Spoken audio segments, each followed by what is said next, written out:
La lluvia torrencial golpeaba el asfalto de Madrid, disolviendo las luces de neón en un lienzo impresionista y desolador. Lucía esperaba bajo la frágil protección de una marquesina, con el frío calándole hasta los huesos y la desesperación creciendo en su pecho. El último autobús se había marchado hacía una eternidad. Fue entonces cuando un coche se detuvo y un grupo de hombres, con la voz empapada en alcohol, comenzó a rodearla.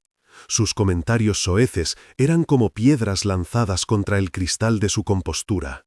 Aferró con fuerza la correa de su bolso, un ancla en medio de la tormenta, mientras su mundo se encogía hasta convertirse en ese oscuro y amenazante rincón de la ciudad. Justo en ese instante, un sedán negro, silencioso y pulcro como una pantera, se deslizó junto a la acera. La ventanilla trasera descendió con una suavidad hipnótica, revelando una mirada que cortó el aire. Pero lo que sucedió en los siguientes 5 minutos cambiaría su vida para siempre, y si te quedas hasta el final, entenderás por qué el silencio puede ser más aterrador que cualquier grito. Suscríbete ahora y cuéntanos en los comentarios desde dónde nos estás viendo. Lucía, de 28 años, dedicaba sus días a devolver la vida a libros olvidados. Sus manos, aunque manchadas por pigmentos y cola, se movían con la delicadeza de un cirujano sobre el papel centenario. Vivía en un pequeño apartamento en Malasaña, un refugio de silencio y orden que contrastaba con el caos de su interior. Cargaba con una soledad que pesaba como un abrigo mojado y una vulnerabilidad que intentaba ocultar tras una fachada de tranquila dignidad, una fortaleza construida con los restos de viejas heridas y sueños rotos. Su lugar de trabajo era el sótano de una prestigiosa biblioteca, un archivo donde el tiempo parecía haberse detenido. El aire olía a polvo, a vainilla y a la lenta descomposición del papel. Su jefe, un hombre de gestos mezquinos y mirada condescendiente, disfrutaba ejerciendo su pequeño poder sobre ella, alargando sus jornadas con tareas inútiles, criticando su trabajo con un placer sutil y perverso. Lucía soportaba la opresión en silencio, refugiándose en las historias que rescataba. Entre las páginas de aquellos volúmenes encontraba vidas de reinas, poetas y exploradores, un eco de un mundo más grande y vibrante que el suyo, un mundo donde el coraje no era castigado y la bondad no se confundía con la debilidad. Las presiones no terminaban al salir del archivo. Una deuda familiar, herencia de la enfermedad de su padre, pendía sobre ella como una espada. Las llamadas de su madre eran un recordatorio constante de sus fracasos, su falta de ambición, su soltería, su incapacidad para aspirar a una vida más allá de la supervivencia. Cada conversación era una batalla silenciosa en la que Lucía se defendía con monosílabos, protegiendo el pequeño territorio de su propia identidad. Se sentía atrapada en una red invisible de obligaciones y expectativas, un mundo que le exigía ser más fuerte, más dura, más parecida a todos los demás. La soledad no era una elección, sino el resultado de un largo asedio. Su rutina era una sinfonía monótona, el silbido de la cafetera en la penumbra del amanecer, el roce de sus dedos sobre el lomo de un libro, el eco de sus pasos en el mármol del vestíbulo de la biblioteca. Por la noche, el reflejo de su rostro en la ventanilla del autobús le devolvía la imagen de una extraña, una mujer cuyo cansancio era tan profundo que parecía haberse grabado en sus facciones. Se alimentaba de la belleza ajena que restauraba, absorbiendo la pasión de poemas antiguos y la audacia de tratados filosóficos, mientras su propia vida se desarrollaba en un silencioso blanco y negro, esperando un color que nunca llegaba. A pesar de la opresión, su brújula moral permanecía intacta, inquebrantable. Una tarde, al salir del trabajo, encontró una cartera en el suelo. Dentro había una suma de dinero que podía haber aliviado la presión de sus deudas durante meses, junto a la fotografía de un hombre con sus 2 hijas pequeñas. No dudó ni un instante, pasó el resto de la tarde buscando al propietario, moviéndose por la ciudad hasta que finalmente pudo devolverla. El alivio en los ojos de aquel hombre fue su única recompensa, un pequeño acto de justicia en un mundo que parecía haberla olvidado. Era esa luz interior, esa integridad feroz y silenciosa, lo que la definía mucho más que su miedo o su soledad. Esa noche, el aire de Madrid estaba cargado de una electricidad extraña, una tensión que precedía a la tormenta. Al salir de la biblioteca, tuvo la sensación de que algo no encajaba. Las calles parecían más oscuras, los sonidos más apagados, como si la ciudad entera contuviera la respiración. Un escalofrío le recorrió la espalda, una premonición que no supo interpretar, la certeza de que el delicado equilibrio de su existencia estaba a punto de romperse. No sabía que a pocas calles de distancia unos ojos fríos la observarían desde la oscuridad de un coche, y que el destino había decidido, sin pedirle permiso, cambiar las reglas del juego. El amanecer en Madrid se filtraba a través de las persianas de Lucía como un intruso gris y melancólico. Su apartamento, un pequeño espacio en el corazón de Malasaña, era un santuario de orden y silencio, un dique contra el caos que la ahogaba fuera de sus muros. Cada mañana, el ritual era el mismo. El café solo, el sonido de las noticias en la radio de un vecino y el peso del día por venir instalándose sobre sus hombros. Al salir a la calle, la ciudad la engullía. Se convertía en una figura anónima más en el torrente humano que fluía hacia el metro, un rostro perdido entre miles, aferrada a la barra metálica mientras el vagón se mecía, llevándola hacia una vida que no sentía como suya, sino como una condena que cumplía con silenciosa resignación. La biblioteca era un laberinto de pasillos solemnes y estanterías que olían a tiempo. Sin embargo, su dominio era el sótano, un archivo sin ventanas donde la luz artificial nunca parpadeaba. Allí, vestida con una bata gris que anulaba cualquier rastro de individualidad, pasaba 8 horas al día inclinada sobre volúmenes quebradizos. Su jefe, el señor Méndez, un hombre cuya mediocridad se manifestaba en una crueldad sutil, supervisaba su trabajo con una mirada de águila. No necesitaba gritar. Su poder residía en los comentarios displicentes, en las tareas de última hora y en el modo en que dejaba caer un libro recién restaurado sobre la mesa, con un desdén que era un insulto a la delicadeza de sus manos. Las cadenas que la ataban no eran solo profesionales. La voz de su madre al otro lado del teléfono era un recordatorio constante de la deuda que aplastaba a su familia, un préstamo solicitado para un tratamiento que no había servido de nada. Cada llamada era un interrogatorio velado sobre su sueldo, su futuro, su soledad. «Podrías conseguir algo mejor, Lucía. No naciste para vivir entre polvo», le decía, sin entender que aquel polvo era lo único que la mantenía cuerda. Colgaba el teléfono sintiendo una mezcla de culpa y rabia, prisionera de un amor familiar que se había convertido en una jaula de expectativas y reproches, un peso que la obligaba a seguir adelante incluso cuando sus fuerzas flaqueaban. En medio de la opresión, los libros eran su única vía de escape. Mientras sus dedos reparaban una grieta en el lomo de una primera edición de Lope de Vega, su mente viajaba a los corrales de comedias del siglo de oro, a los duelos de honor y a los amores prohibidos. Restauraba mapas antiguos e imaginaba navegar por mares desconocidos, sentir el sol y la sal en la piel. Vivía 1000 vidas entre aquellas páginas, experimentando pasiones, aventuras y triunfos que le estaban vedados en su propia existencia. Era una guardiana de historias ajenas mientras la suya se escribía con tinta invisible, un borrador silencioso de supervivencia y anhelos ocultos, una dualidad agotadora que la dejaba vacía al final de cada jornada. El regreso a casa era un epílogo sombrío. El autobús, abarrotado de cuerpos cansados, olía a lluvia y a resignación. Lucía apoyaba la frente en el cristal frío, observando cómo las luces de la ciudad se desenfocaban tras el vaho de su aliento.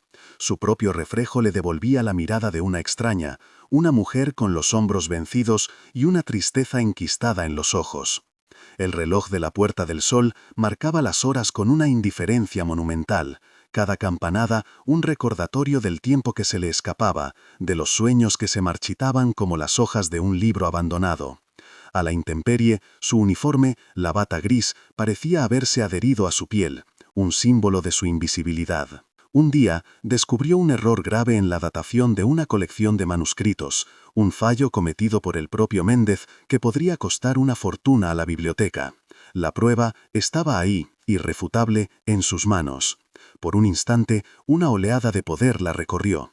Podía exponerlo, humillarlo como él la humillaba a ella a diario.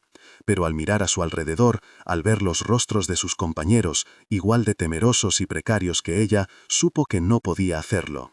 Corrigió el error en silencio, sin dejar rastro de su intervención. Su sentido de la justicia era más fuerte que su deseo de venganza, una brújula moral que, en aquel mundo de sombras, era a la vez su mayor fortaleza y su más pesada carga. La presión financiera se intensificó con la llegada de una carta del banco. El sobre, con su franja roja, parecía arder sobre la mesa de su cocina. Era un ultimátum. Las cifras bailaban ante sus ojos, un muro infranqueable que amenazaba con derrumbarse sobre ella. El pánico, un animal frío y reptante, se deslizó por su espina dorsal. Miró su pequeño apartamento, cada objeto comprado con esfuerzo, cada rincón un testimonio de su lucha por construir algo propio. De repente, todo parecía frágil, temporal, a punto de serle arrebatado. La soledad de aquella noche fue más densa que nunca, un abismo en el que sus miedos resonaban sin fin. Al día siguiente, la atmósfera en el archivo era irrespirable. Méndez, probablemente presionado por sus propios superiores, descargó su frustración sobre ella. Mientras revisaba un incunable de valor incalculable que Lucía acababa de estabilizar, derramó deliberadamente su taza de café muy cerca del borde del manuscrito. El líquido oscuro salpicó la mesa, a milímetros de la frágil vitela. Incompetente, sisó, lo suficientemente alto para que todos lo oyeran. La acusación era tan injusta que le robó el aliento. Sintió cómo todas las miradas se clavaban en ella, cargadas de lástima y temor.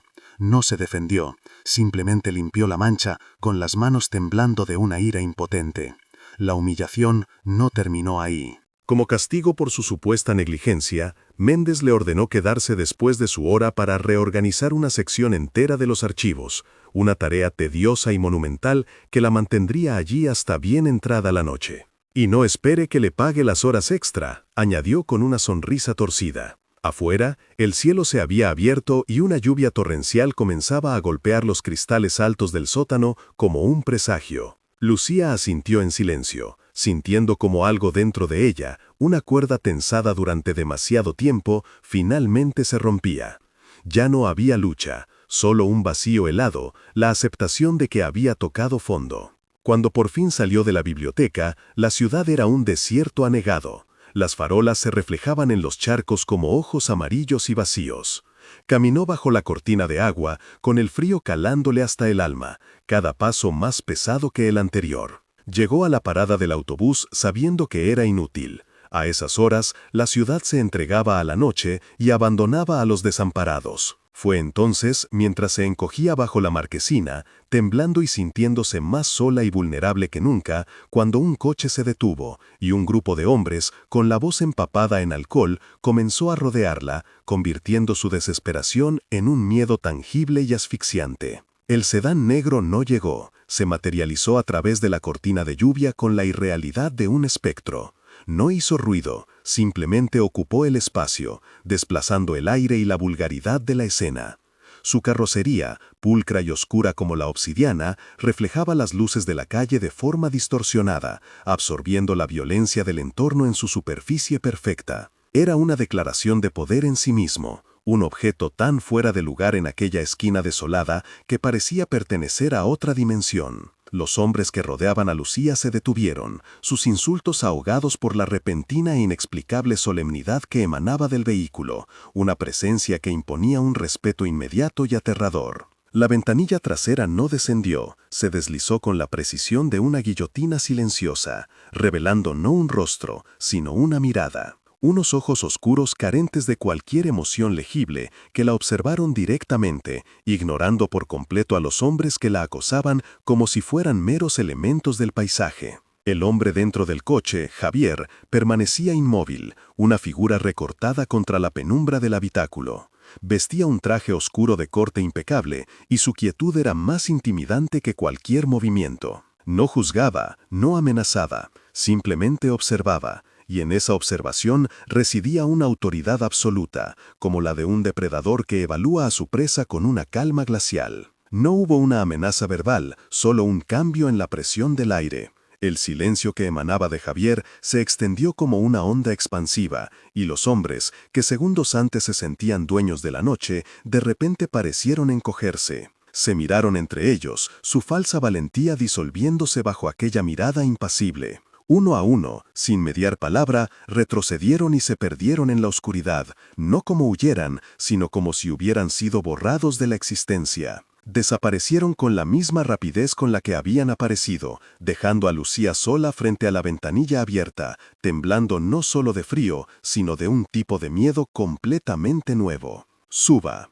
La palabra, pronunciada en un tono bajo y resonante, no era una invitación ni una pregunta, sino el final de una discusión que solo había tenido lugar en la mente de Lucía. Dudó un instante, su instinto gritándole que el peligro que acababa de pasar era insignificante comparado con el que representaba aquel hombre. Pero el frío, la desesperación y la innegable sensación de seguridad que, paradójicamente, proyectaba su presencia, la empujaron a obedecer. Abrió la pesada puerta del coche y se deslizó en el asiento trasero, cerrando el mundo caótico y húmedo tras ella con un sonido sordo y definitivo. El interior del coche era otro universo. El estruendo de la lluvia se convirtió en un murmullo lejano y tranquilizador. Olía a cuero de alta calidad y a un sutil y limpio aroma masculino, un perfume que hablaba de poder y discreción. La temperatura era cálida, un alivio inmediato para sus miembros entumecidos. El silencio dentro del habitáculo era denso, absoluto, roto únicamente por el suave ronroneo del motor. Era un silencio que no era vacío, sino que estaba lleno de peso y significado. Lucía se sintió a la vez protegida y atrapada, como si hubiera entrado en una jaula de lujo de la que no sabía si podría o querría escapar. Él no hizo preguntas, simplemente esperó. Con una voz apenas audible, Lucía le dio su dirección. Él asintió levemente, una inclinación casi imperceptible, y el coche se puso en marcha con una suavidad asombrosa. Durante el trayecto, ella lo observó de reojo. Sus manos sobre el volante eran firmes y seguras, sus movimientos económicos y precisos. Todo en él transmitía un control absoluto, una calma que contrastaba violentamente con el torbellino de emociones que se agitaba en su interior. No era la calma de la paz, sino la de alguien acostumbrado a gobernar el caos, a ser el ojo inmóvil en el centro del huracán. Fue un instante fugaz, pero en el espejo retrovisor, sus mundos colisionaron con la fuerza de una confesión silenciosa. Sus miradas se encontraron y, por primera vez, Lucía no vio frialdad en sus ojos, sino una profunda y antigua melancolía, un atisbo de una herida que nunca había cicatrizado. Él, a su vez, no vio en ella el miedo que esperaba, el terror que solía inspirar, sino un cansancio inmenso, una dignidad inquebrantable y una luz de integridad que creía extinguida en el mundo. Fue un reconocimiento mutuo e involuntario, un puente invisible tendido sobre el abismo que los separaba, y ambos sintieron su vértigo. Cuando llegaron a su portal, el contraste entre el lujoso sedán y la modesta fachada del edificio era casi violento. El coche se detuvo, pero él no dijo nada. Simplemente esperó, observándola con la misma intensidad silenciosa. Lucía salió y, solo cuando estuvo bajo el resguardo del umbral, se giró. Él extendió la mano, ofreciéndole una tarjeta de visita. Era de un cartón grueso y elegante, sin nombre ni título, solo una secuencia de números impresa en relieve. «Si esta ciudad vuelve a faltarle al respeto», dijo él, y su voz era tan firme como el acero, «llame». No era una oferta de ayuda, era una orden que implicaba consecuencias. Apoyada contra la puerta de su apartamento, con el corazón martillándole en el pecho, Lucía miró la tarjeta que sostenía en su mano temblorosa.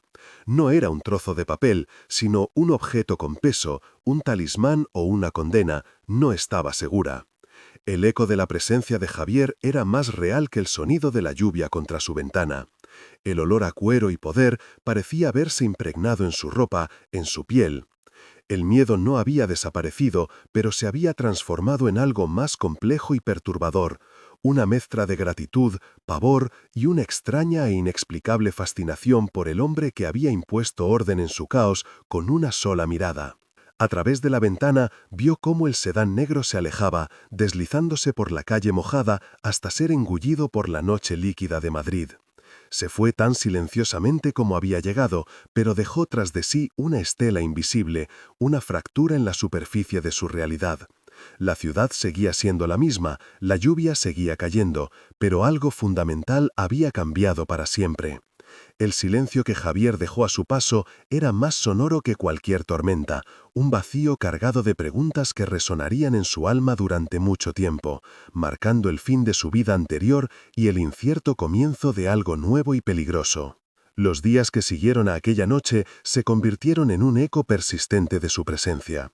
Lucía intentó sumergirse de nuevo en su rutina, buscando refugio en el olor a papel viejo y en la metódica precisión de su trabajo.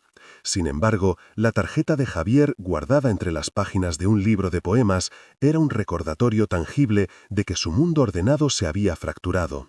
Pesaba en su bolso como un secreto de plomo, una llave a un universo que la aterraba y a la vez la atraía con una fuerza magnética incomprensible.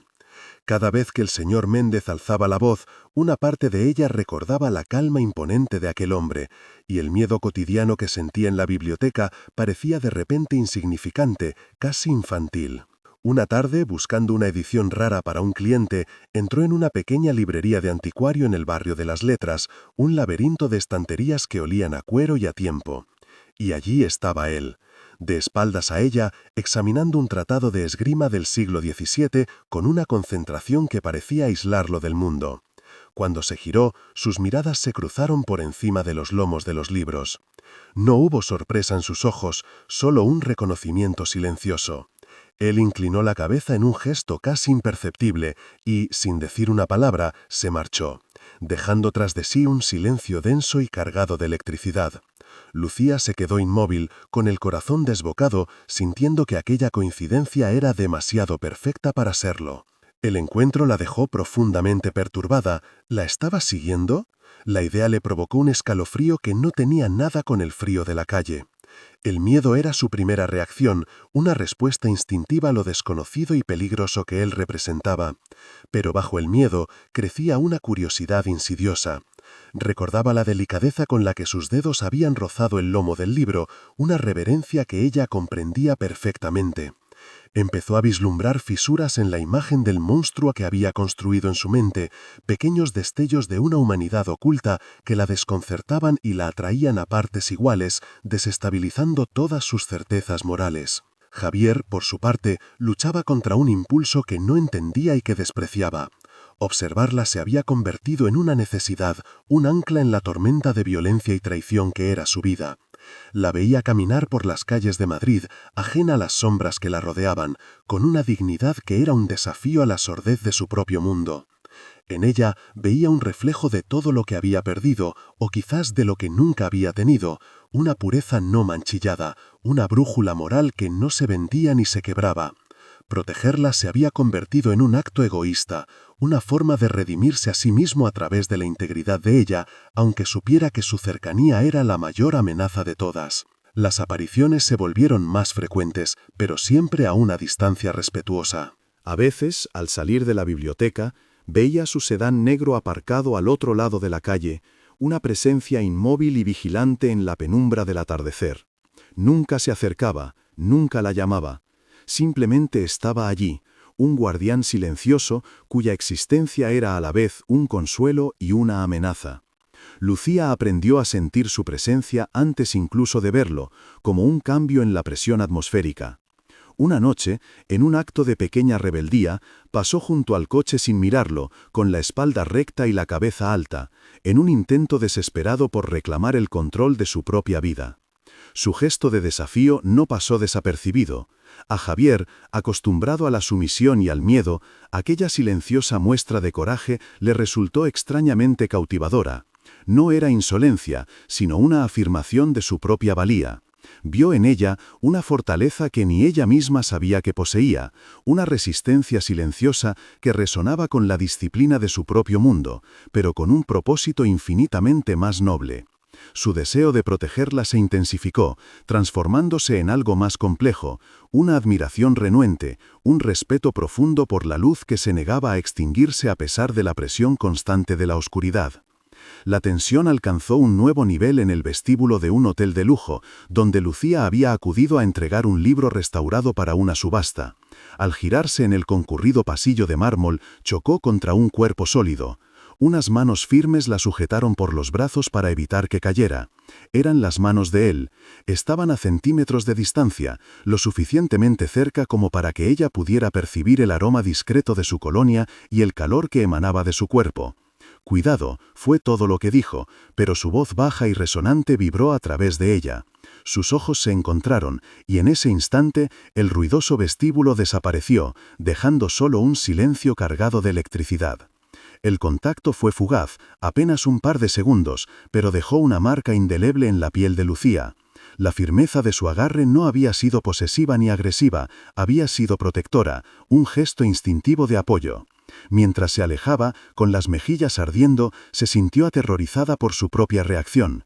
La sensación de seguridad que le había transmitido aquel toque era una traición a todo en lo que creía. ¿Cómo podía sentirse protegida por un hombre cuyo mundo se basaba en la violencia y el miedo? El dilema moral la desgarraba por dentro, enfrentando su instinto de supervivencia con los principios que habían regido toda su vida. Para Javier, aquel contacto accidental fue como una descarga eléctrica que sacudió los cimientos de su autocontrol. Sentir la fragilidad de sus brazos, ver la confusión y el miedo en sus ojos tan de cerca, le recordó la enorme distancia que los separaba y al mismo tiempo la innegable conexión que existía entre ellos. Se odió a sí mismo por haber permitido esa proximidad, por exponerla, aunque fuera por un instante, al peligro que él representaba. Se retiró a sus dominios, a la fría soledad de su despacho, intentando reconstruir los muros que ella, sin saberlo, había empezado a derribar con su simple existencia. Mientras tanto, la situación en la biblioteca se volvía insostenible. El señor Méndez, sintiendo que perdía el control sobre ella, intensificó su acoso. La humilló delante de sus compañeros, cuestionando su profesionalidad y saboteando sutilmente su trabajo. La opresión se hizo tan asfixiante que Lucía empezó a sufrir ataques de ansiedad. Cada mañana, al entrar en el sótano, sentía que descendía a su propia tumba. Su refugio se había convertido en su prisión, y la injusticia de la situación la consumía, dejándola sin fuerzas para luchar, atrapada en una espiral de desesperación y agotamiento emocional. El punto de ruptura llegó cuando Méndez la acusó de haber dañado un manuscrito de valor incalculable, un acto que él mismo había provocado con una negligencia deliberada. La amenaza de despido y de una denuncia que arruinaría su carrera pendía sobre su cabeza. Sola en su apartamento esa noche, con la carta de amonestación sobre la mesa, se sintió completamente derrotada. El mundo que había construido con tanto esfuerzo se desmoronaba. Fue entonces cuando sus ojos se posaron en el libro de poemas donde guardaba la tarjeta de Javier. La miró durante mucho tiempo, debatiéndose entre sus principios y la cruda necesidad de sobrevivir. Con las manos temblorosas, sacó la tarjeta. Marcar aquel número era cruzar un umbral sin retorno, hacer un pacto con la oscuridad que siempre había rehuido. Significaba renunciar a una parte de sí misma, admitir que su integridad no era suficiente para protegerla en un mundo injusto. El conflicto interno era una batalla feroz, su conciencia le gritaba que no lo hiciera, que buscara otra salida, una solución limpia. Pero la imagen del rostro triunfante de Méndez, el peso de la deuda familiar y la perspectiva de perderlo todo la empujaron hacia el abismo. Respiró hondo, sintiendo el frío del fracaso en sus venas. Finalmente marcó el número. Su corazón latía con tanta fuerza que apenas podía oír el tono de llamada. Cuando él respondió, su voz era exactamente como la recordaba, tranquila, controlada, letal. Lucía le explicó la situación con una voz quebrada pero precisa, sin adornos ni súplicas, exponiendo los hechos con la objetividad de un informe. No le pidió nada directamente, simplemente le contó la verdad, como si se estuviera confesando. Al otro lado de la línea, un silencio profundo y calculador se instaló durante varios segundos, un vacío que pareció durar una eternidad. La respuesta de Javier fue breve y definitiva, desprovista de cualquier emoción. «No se preocupe más por ese hombre», dijo, y la frialdad de sus palabras fue más escalofriante que cualquier amenaza. Después, colgó. Lucía se quedó con el teléfono en la mano, un sudor frío recorriéndole la espalda. No sabía qué había puesto en marcha, qué fuerzas oscuras había invocado con aquella llamada. Una parte de ella se sintió aliviada, como si le hubieran quitado un peso insoportable de encima. Pero otra parte, la más lúcida, estaba paralizada por un terror absoluto ante las consecuencias de su acto. Al día siguiente, en la biblioteca reinaba una atmósfera extraña y enrarecida. La oficina del señor Méndez estaba vacía. La dirección comunicó escuetamente que había solicitado un traslado urgente por motivos personales irrevocables.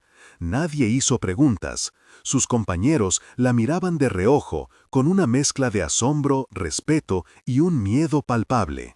Lucía se movía por los pasillos del archivo sintiéndose como un fantasma. No había victoria en su silencio, solo el peso de una deuda invisible y la certeza de que había comprado su seguridad a un precio moralmente incalculable. Esa noche, cuando volvía a casa, él la estaba esperando. No en el coche, sino de pie, recostado contra la pared de un edificio en sombras a pocos metros de su portal. Su figura se recortaba contra la luz mortecina de una farola, imponente y solemne como una estatua.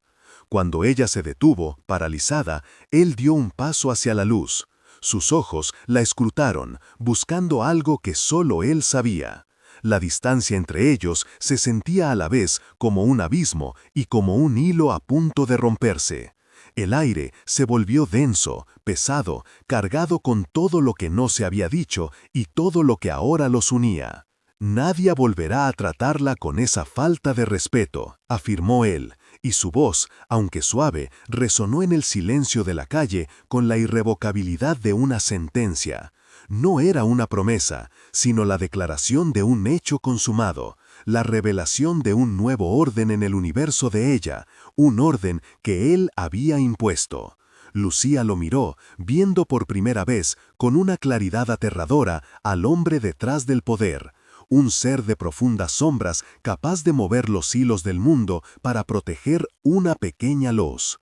Y en ese instante comprendió que su vida ya no le pertenecía por completo, atada a él por un vínculo forjado en la oscuridad.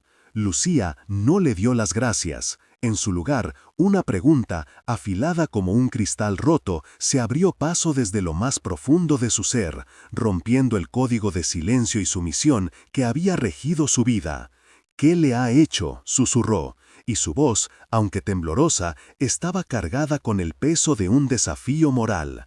No preguntaba por el señor Méndez, sino por sí misma, por la mancha que sentía extenderse sobre su propia alma. Al mirarlo, ya no veía a un protector, sino el abismo al que se había asomado, y su brújula interna le exigía saber cuán profundo era. Era su acto de transgresión, cuestionar el precio de su recién adquirida paz, enfrentándose al poder que se la había otorgado. La pregunta de Lucía flotó en el aire frío de la noche, una afrenta directa a su autoridad. Javier la observó, y por un instante una grieta apareció en su armadura de control. Nadie le pedía explicaciones, nadie se atrevía, pero en los ojos de ella no había insolencia, sino una angustia genuina, la de un alma pura que teme haberse corrompido por asociación. La integridad feroz de Lucía, la misma cualidad que lo había atraído, ahora se volvía contra él como un juicio silencioso. Se sintió desestabilizado, expuesto por la simple honestidad de una mujer que se negaba a aceptar la oscuridad como una solución, incluso cuando ésta jugaba a su favor. Su silencio fue una respuesta en sí mismo, un reconocimiento de la verdad que ella temía. De repente, el tenso silencio fue desgarrado por el chirrido de neumáticos sobre el asfalto mojado. Un coche, oscuro y sin luces, apareció al final de la calle, acelerando hacia ellos con una intención depredadora. No era un vehículo cualquiera, su movimiento era el de un cazador que ha localizado a su presa.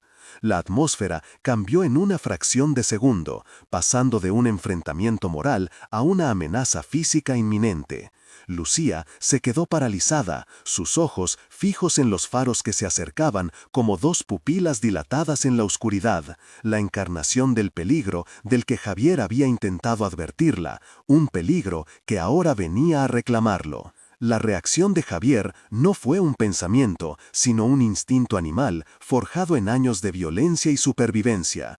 En un movimiento fluido y brutalmente rápido, la agarró por el brazo y la empujó con una fuerza controlada pero innegociable hacia el hueco oscuro de su propio portal. Su cuerpo se interpuso entre ella y la calle, convirtiéndose en un escudo humano. Fue un acto de protección tan absoluto y primario que trascendió cualquier código. En ese instante, no era un jefe de la mafia calculador, era un hombre rompiendo su regla más sagrada: nunca exponerse, nunca mostrar que algo o alguien le importaba lo suficiente como para arriesgar su propia vida. El coche pasó a su lado como una exhalación de acero y furia, y el sonido de un cristal rompiéndose en algún lugar de la calle resonó como un disparo ahogado. Pero para Lucía, el mundo se había reducido a ese espacio minúsculo y violento entre el cuerpo de Javier y la fría pared de piedra. Podía sentir el calor que emanaba de él, el olor a lluvia y a lana cara de su abrigo, y el latido de su corazón, un tambor sordo y potente contra su espalda. Estaba atrapada en un abrazo que no era tierno, sino desesperado y protector, un gesto que la salvaba y la sentenciaba al mismo tiempo, sellando su conexión con un peligro de muerte. Cuando el eco del coche se desvaneció, él no se apartó. Siguió presionándola contra la pared, con la respiración agitada y los músculos tensos. Lucía giró la cabeza y sus rostros quedaron a centímetros de distancia.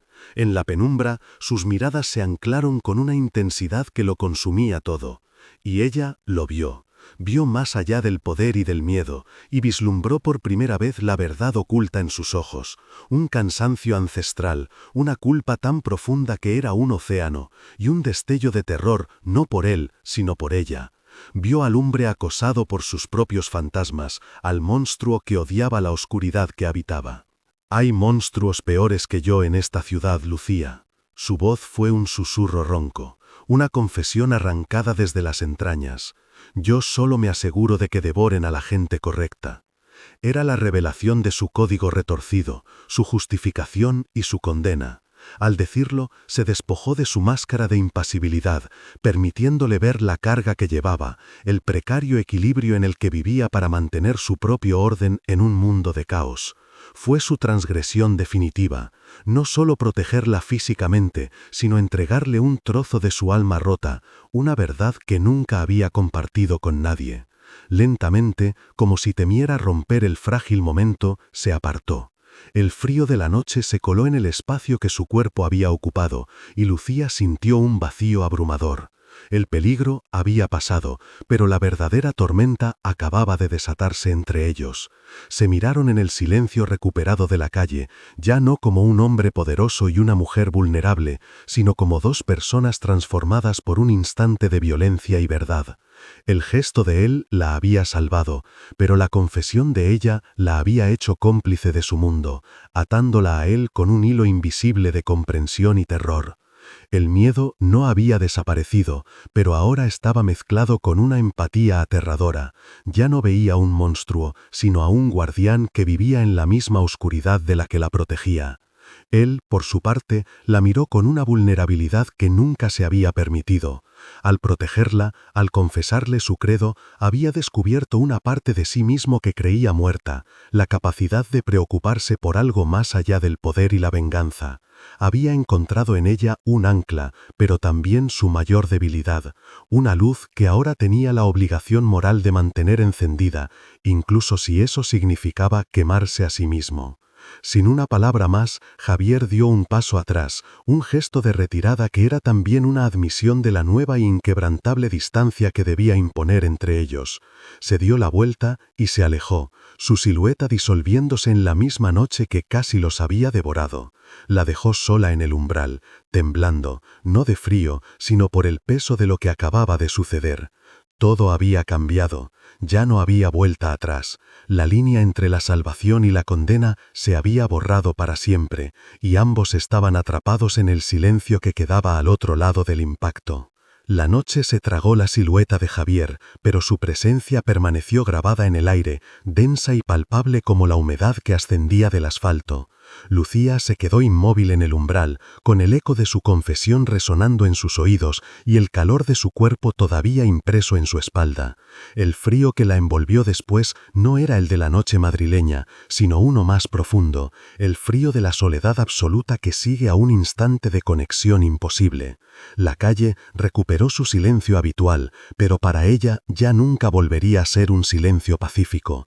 Ahora estaba poblado por la certeza de los monstruos que él mantenía a raya y por el peso aterrador de saber que, por un instante, ella se había convertido en el centro de su violento universo. Al día siguiente, la biblioteca se sentía como un mausoleo. La ausencia del señor Méndez era un fantasma que ocupaba cada rincón, y el silencio de sus compañeros era una barrera de cristal. La miraban con una nueva cautela, una mezcla de miedo y respeto que la aislaba más que cualquier hostilidad anterior. Ya no era una de ellas, era un enigma, una mujer corriente que había invocado un poder oscuro e incomprensible. Intentó concentrarse en la delicada tarea de restaurar un mapa del siglo XIX, pero sus manos, normalmente firmes, temblaban ligeramente. Cada gesto preciso, cada pincelada de cola se sentía como una hipocresía, un intento inútil de remendar su propia conciencia rota mientras el mundo se desmoronaba fuera de aquellos muros. Javier se retiró a la fortaleza de su imperio, un laberinto de oficinas de lujo y lealtades compradas con miedo y terror. La acción no había sido una casualidad, sino una declaración de guerra de sus rivales, una prueba de sus defensas. Al exponerse para protegerla, había mostrado una debilidad, y en su mundo la debilidad es una sentencia de muerte. La única forma de protegerla ahora era borrarla de su vida, convertirse en un fantasma para ella como lo era para el resto del mundo. Sumergió en la violencia y la estrategia, levantando muros más altos y volviéndose más frío y despiadado que nunca. Cada decisión brutal era un acto de penitencia y, a la vez, una forma desesperada de mantenerla a salvo de las consecuencias de su propia transgresión. Pasaron las semanas y el silencio se convirtió en un abismo. Lucía reanudó su rutina, un autómata moviéndose por una vida que había perdido su color. Caminaba por Madrid con una tensión constante, escudriñando cada sedán negro, buscando una sombra familiar en las esquinas. La ciudad, que antes era su refugio anónimo, se había convertido en un recordatorio constante de su ausencia. Una tarde, la lluvia volvió a caer, golpeando el cristal de la ventana de su apartamento. Se observó en el reflejo, viendo a una mujer con una tristeza más antigua en los ojos, una mujer que había vislumbrado un mundo de lealtad y peligro y ahora se sentía como una exiliada de ambos, atrapada en un limbo gris de normalidad insoportable. El eco de su decisión la alcanzó a través de las páginas de un periódico. Una noticia breve, enterrada en la sección de sucesos, hablaba de un violento ajuste de cuentas en un polígono industrial a las afueras de la ciudad. No había nombres que reconociera, solo la fría descripción de una emboscada. Pero un escalofrío helado le recorrió la espalda. Supo, con una certeza visceral que no necesitaba pruebas, que aquello estaba conectado con él, con la noche del ataque, con ella. La paz que había comprado con una llamada telefónica tenía un precio pagado en sangre, y esa deuda invisible la manchaba, convirtiéndola no solo en una espectadora, sino en una cómplice silenciosa de la oscuridad. El miedo y la culpa, en lugar de destruirla, comenzaron a forjar en ella una nueva lucidez. El dolor no desapareció, pero se transformó en una comprensión amarga y profunda de la realidad. Dejó de buscarlo en las calles, aceptó que el vínculo que los había unido era tan real como insostenible, una anomalía destinada a extinguirse. La fragilidad que una vez la había hecho vulnerable se estaba endureciendo, convirtiéndose en una fuerza silenciosa y resignada. Ya no era la víctima inocente que esperaba ser rescatada. Era una mujer que había tomado una decisión en la oscuridad y ahora debía aprender a vivir con la sombra que esa decisión había proyectado sobre su alma, una madurez forjada en el fuego de la pérdida. Una noche, en un acto solemne y privado, sacó la tarjeta de Javier del libro donde la había escondido. Sus dedos rozaron los números en relieve, el último vestigio tangible de su conexión. No la rompió ni la quemó. Eso habría sido un gesto demasiado teatral, una negación de la verdad. En su lugar, caminó hacia su pequeña colección de libros y la deslizó dentro de un volumen antiguo sobre ciudades perdidas, un tratado sobre lugares que existieron una vez y ahora solo vivían en la memoria. Al cerrar el libro y devolverlo a la estantería, no estaba borrando el pasado, sino archivándolo, dándole su lugar en la historia de su vida, y con ello reclamando el presente. Mientras tanto, en la cima de su torre de cristal, Javier contemplaba las luces de Madrid extendiéndose a sus pies como una galaxia conquistada. Su imperio estaba seguro, sus enemigos silenciados, pero la victoria tenía el sabor amargo de la ceniza. Su lujoso despacho, antes un símbolo de poder, se había convertido en una celda de aislamiento autoimpuesto. Su mirada se perdía en la multitud anónima de abajo, buscando inconscientemente un rostro que sabía que no encontraría. Había ganado la guerra, pero al hacerlo había reforzado los muros de su propia prisión, sacrificando el único atisbo de luz que había encontrado en años para mantenerla a salvo en un mundo que él nunca podría compartir. El apartamento de Lucía recuperó su silencio, pero era una quietud diferente. Ya no era el silencio opresivo del miedo, sino la calma melancólica de la aceptación. El tic-tac del reloj en la pared ya no marcaba un tiempo de espera, sino el pulso constante de su propia vida, una vida que ahora le pertenecía por completo, con sus cicatrices y sus sombras. Se sentaba junto a la ventana durante horas, no esperando, sino simplemente observando. La soledad que la envolvía ya no era la de una víctima desamparada, sino la de una superviviente que había mirado al abismo y había encontrado la fuerza para dar un paso atrás, aunque el eco de su profundidad resonara para siempre en su interior. La distancia entre ellos se solidificó, convirtiéndose en una verdad tan inmutable como la geografía de la ciudad. Vivían bajo el mismo cielo plomizo, separados por un abismo moral que ninguno de los dos podía cruzar. Él la había salvado de la injusticia del mundo, pero la había condenado a llevar el peso de su oscuridad. Ella le había mostrado una luz que creía extinta, pero lo había dejado más solo que nunca en su trono de sombras. No había palabras que pudieran cerrar esa herida, solo el silencio prolongado, el eco de todo lo que pudo haber sido y nunca sería, suspendido entre ellos como una pregunta sin respuesta. Había pasado un año en el que las estaciones habían desfilado por Madrid, tiñendo los árboles del Retiro de oro y desnudándolos después con una indiferencia helada. Lucía ya no era la misma mujer que temblaba bajo la lluvia. La fragilidad seguía ahí, pero ahora estaba recubierta por una pátina de serena fortaleza, como el barniz protector que ella misma aplicaba a las cubiertas de los libros más antiguos. Había sido ascendida a jefa del Departamento de Restauración, un reconocimiento a su talento y dedicación silenciosa. Se movía por el archivo con una autoridad tranquila, su reino de papel y tiempo.